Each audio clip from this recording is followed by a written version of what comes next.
Here's a quick video to show you how to replace a battery on this Mercedes key fob. This is for a 2015 GLC. So on the key there's this silver thing here that you can pull. When you pull that, you can pull out the emergency key. So there's the key out. And then in here, about there, you just push it in. So from where I am, I'm pushing to the left.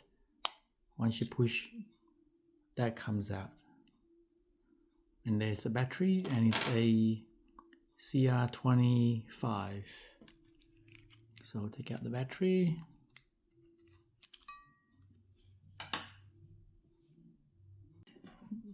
So to put in a new battery, you just drop it in like that, push it in,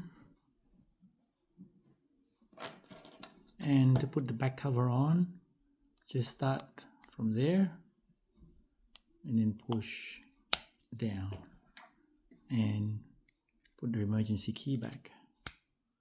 That's it. Thanks for watching.